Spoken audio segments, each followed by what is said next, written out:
Have you been up here? Never. Look at that kiln. Isn't that a beauty? Hello. Christmas in October. Oh, great. Wow.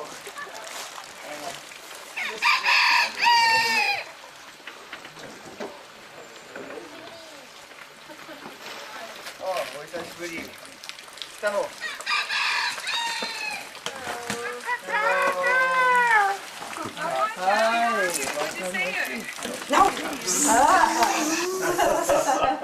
This is how I make my really big pots. On those wheels, you can only get them up to about your shoulders. So I had a wheel made so that I can get my pots up to my chest again, which is the size of my kiln door. So they don't get any bigger than I can throw them. Yeah. They used to like up in Sendai, the Tsutsumi Yaki up there, Tsutsumi pottery, the wife kicked and the husband threw. Oh, great. Yeah. But the position, the wife would lie down, right?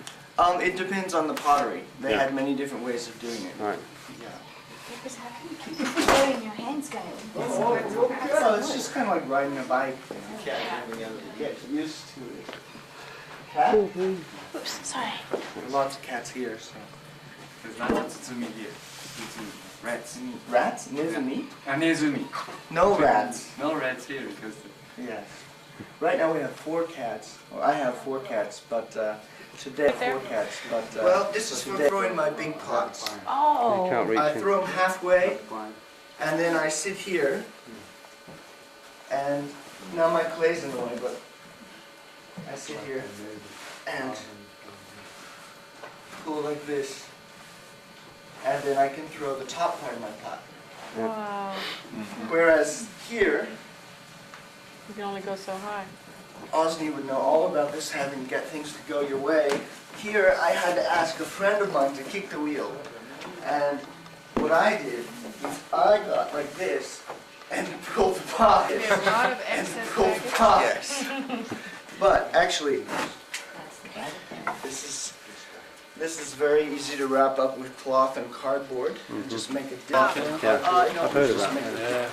I'm going to have to replace this arch. Nearly 100 yards long. Yeah. Every time I fire, it gets weaker. Just Last time I can't only do had it 2 now. chambers It's become an artifact for, rather than an glaze active pots. place. So I It's did the this expense. in the last year. expense on it, yeah. In your house? Expense on it, yeah. And Oh yeah, it's a good idea. Jane you would can really see go that the farther side is a little taller. I had some taller. come down on I had fill the arch up with bricks, and then you put sand over it. Just like that one. You just mud it up. Like I don't know what you call extra time. Like I have larger I don't know what you call. And somehow it always ends up to be 9. So I don't know. It must be 3, 2:30 or 3, and then 4:30 or 5, 6, 7, 8, 9. Sometimes this chamber can go for 4 hours. You have place to stove more here when you finish with. Yeah, there's There, when you finish this one. here's a stove hole right here. Oh, okay. This is where you put the wood in. And there's one on each chamber when you make the door. So you can take the bricks out without the wall falling down. The wall falling down. I don't count, and I have a lot of that scrap wood that I use for warming. That's all free. And I don't actually use the firewood I pay for. On firewood I pay for. Friend, the farmer, for an exchange of a few pots, gave me ash. This, oops. Let's see if we can find the edge of it. Oh, there it is. This is rice hull ash, and this will be my supply for probably the next year, maybe even a year and a half.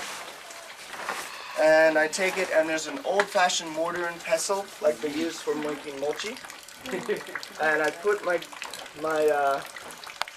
momi garabai, the rice hull ash, in the usu, and then I pound it with the kine, until it becomes like black pudding. When it becomes black pudding, With water. no, I don't add any water. It's got a lot of water in it. So if you pound this enough, it just turns into pudding. No water. Yep. And so I strained that pudding with a kitchen sieve. Thank you. That's a hard word. Sieve. And then I mix the ash from the kiln mouth, which is right in here. It really doesn't matter when I open it, so might as well open it while you're here. This is the ash from the kiln. You can see I got a little bit of the sand in there. That's the ash well. That's mostly sand.